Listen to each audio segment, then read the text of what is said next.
One of the most difficult, uncomfortable houses to understand in astrology is the eighth house. Okay, so I wanted to make a video explaining what I have come to learn about the eighth house as an eighth house girly. I have Venus, Mars, Jupiter, Pluto all in my eighth house in Sagittarius, but I'm also a Scorpio, Sun, and Mercury. So I understand the ties with Pluto and Scorpio in the eighth house very strongly. They're bonded to my life and they shaped me ever since I was a little girl. So if you have planets in the eighth house, please keep watching. But also, even if you don't have planets, remember that the eighth house is in all of our charts. And one day you will have a transit to the eighth house, a progression to the eighth house, or you'll be in an eighth house perfection year. So watching this video will understand what you might be going through during that time in your life. Okay, so the eighth house kind of deserves a trigger warning because a lot of the things that it represents have to do with trauma, your innocence being taken away, death, traumatic things. It definitely helps you reach power and helps you reach this transformational quality that takes your life to another level. But as an eighth house girly, one thing that I really understood as a little girl about the eighth house is that your innocence does get taken away. You realize the darkness in the world right off the bat. Okay, so this is where I will get very direct about the eighth house, okay? The eighth house does have to do a lot with somebody taking your power away early on, okay?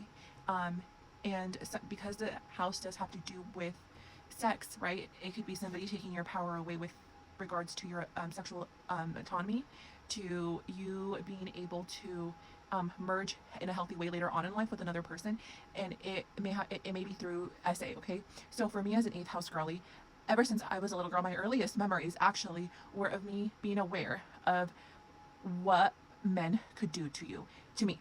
You know, because my mom, because she had unresolved trauma. So for me, I had a mom growing up that was very, very mentally ill. She was schizophrenic, along with narcissistic. She did not deal with any of her karma. So it was put onto me in the eighth house, in a very eighth house theme, okay, where she kind of put her sexual trauma maybe on me and made me very aware at 2 or 3 years old of the power that men have. You know what I mean? And that they can take from me as a little girl, even though nothing ever happened. But two things with the eighth house there, right? So the eighth house does represent other people's issues. So if you have eighth house planets as well, you may have grown up taking on other people's issues in your lifetime. You know, if the sun or Saturn was there, maybe it was your dad's issues. If the moon was there, maybe it was your mom's issues, right? And you do that, and it's also interesting because it's a very psychological house. So because you take on other people's issues from like an early, maybe you were the parent to a parent, okay? So you learn about behavioral patterns and how to pick up different energies from body language, from certain movements. Like you become a little mini psychologist at 5, 6 years old, and you're very intuitive and almost psychic because of everything you've gone through, or you know, your innocence being taken away. And so now you live, because you kind of were put in a position of fight or flight from something traumatic early on. You just become so perceptive, okay? So there's a lot of power within you because of that in the eighth house. That's why a lot of you guys grow up to be amazing therapists, psychologists, people that can transform other people's trauma. So again, you are able to pick up on energies, and people will come to you and share their problems, and you almost take that, it's that as a form of like intimacy. But then people end up leaving you because I think you hold so much power once you know so much, and because people can tell like by your energy that you're reading their patterns, and if they're with you, they're going to have to transform, okay, because you're going to be a light to their dark shadow, if that makes sense. So typically eighth house people have a difficult time, you know, in relationships, and you're kind of also yearning for a strong form of intimacy.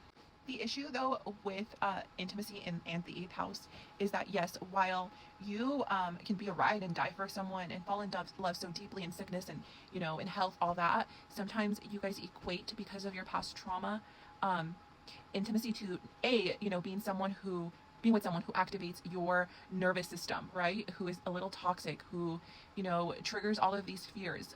You know, it could be abandonment, it could be betrayal, like somebody you subconsciously may know that they're going to betray you, but it's like, then, you know, that merging once again, when you guys come back together, it's like a little bit of an addiction, being addicted to the highs and lows of relationships, because the eighth house takes the seventh house of relationships a little bit deeper.